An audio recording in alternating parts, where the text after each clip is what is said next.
Welcome everyone to the Sounds Like a Drum Black Friday sale where we're not even selling anything. We're giving away our snare drum presets. Free to you, free to you. Everybody gets a preset.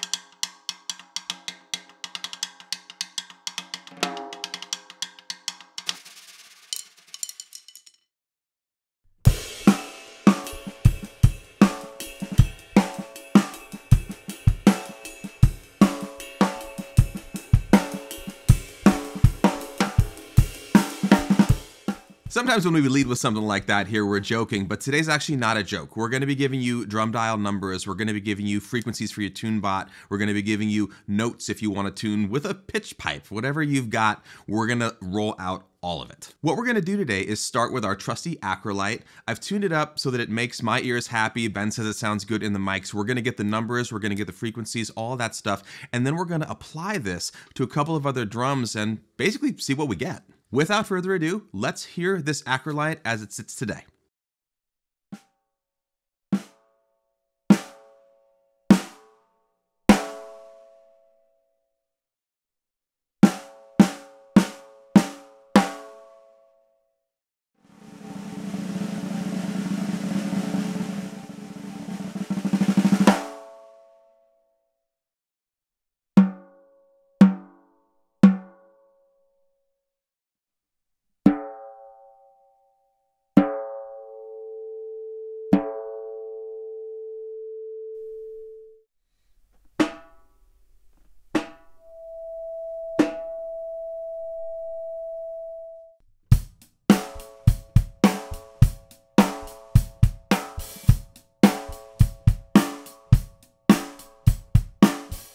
Now the big question is, say you don't have an Acrolite with this very drum head on it in this very room at home. There's no way that you do. So what happens when we take this information and start to apply it to some other drums that contain pretty big differences to this one?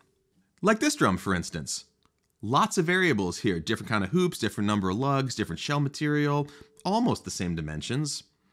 Pretty different wires too. For starters, we're going to take the DrumDial settings from the Acrolite, apply them straight to this drum, and see what the results are. Let's hear the sound of this snare versus the Acrolite for comparison.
It's in the ballpark, it's similar, but it definitely sounds different enough that I would call it a different sound. There's nothing wrong with this sound, this is a good sound too, but this is starting to step into the realm of whether or not these numbers are the sound.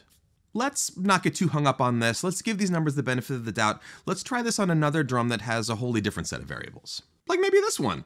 All the differences that occurred between the last two are present here, with the addition of this being a much deeper drum with some odd snare wires on it and a thicker head than the last two had. Now let's do the same thing. We're going to apply the numbers from the Acrolite to this drum and compare this to the Acrolite.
Okay, the first thing that we need to look at here is that we're using a thicker drum head, and the fact of the matter is, with a thicker drum head, we need more tension to get to the same pitch, which means that if we're using tension measurements only, this head is at a lower pitch than when we had a thinner head on the Acrolite.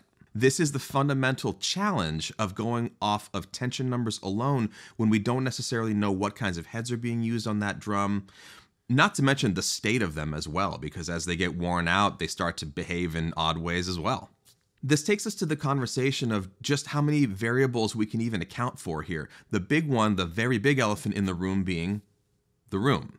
Your room will definitely vary, and if you take your drum, maybe get it in a great spot for the room where you normally play, and then just take it to go practice with somebody at somebody else's house, you're going to enter into another set of variables even before you start messing with the drum, because that space is going to be different. Never mind the possibility that if there were other musicians around making sound, their instruments are going to interact with your drum too, and then you're going to have to account for all of that as well.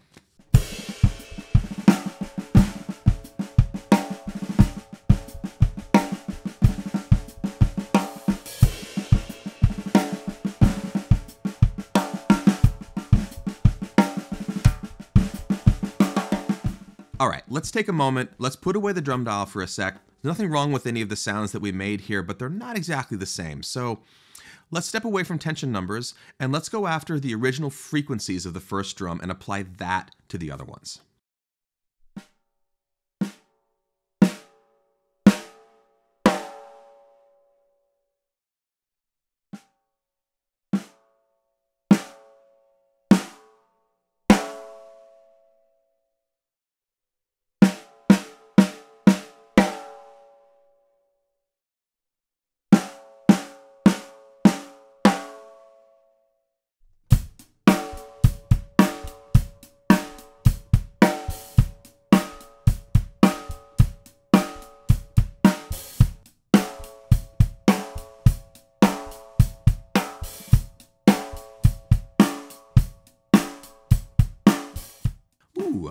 Interesting. Okay, let's hear the D drum compared to the Acrolite and see how that shakes out.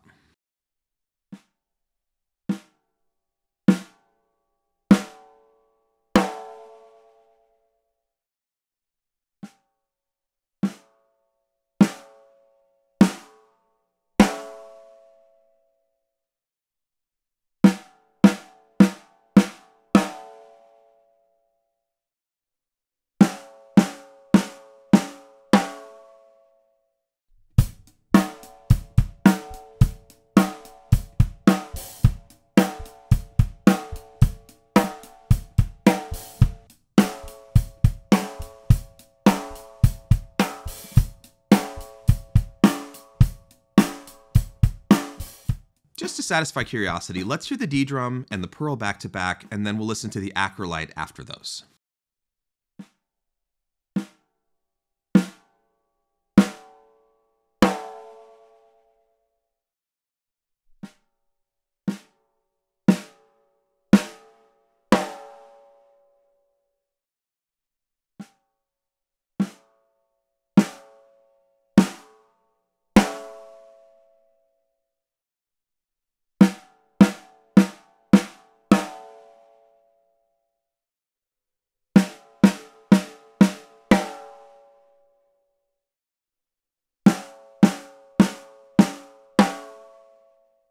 Unexpected results.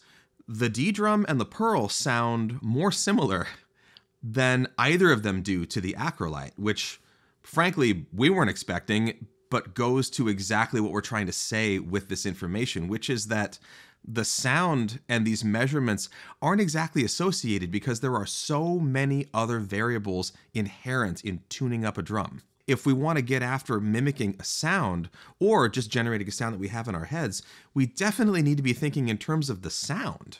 And the fact of the matter is, well, gosh, there are a lot of people that think that these numbers or these frequencies constitute a really effective starting point.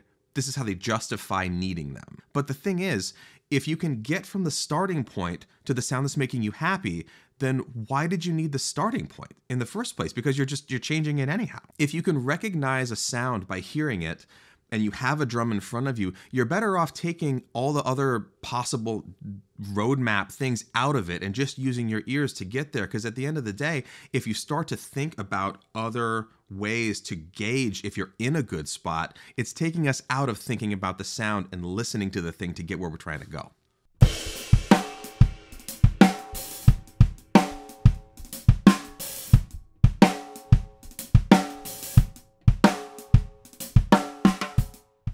We don't mean to disagree with the idea that these numbers constitute information or that these pitches are an interesting thing to know, but the fact is that there's no replacement for taking the time to train your ears and learn how to get to the sound that you want to just by focusing on the sound.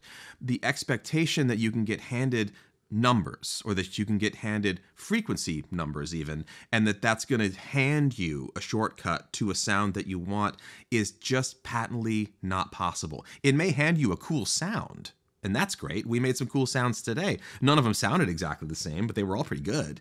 But all of that aside, let's just remember that this is about the process. It's about learning about sound. And if we here, me and Ben, have learned anything over the years of doing this show, it's that our ears have gotten better from trying to answer your questions and trying to understand the instruments that we use to demonstrate the things that we're trying to show anyone who watches this show. Now, I know that we gave you our numbers today, but what we really hope is that this is going to be inspiration for you to circle back to using your ears, training them, and getting really deep into the sound that makes you happy rather than trying to find shortcuts and then just ending up in a world of frustration.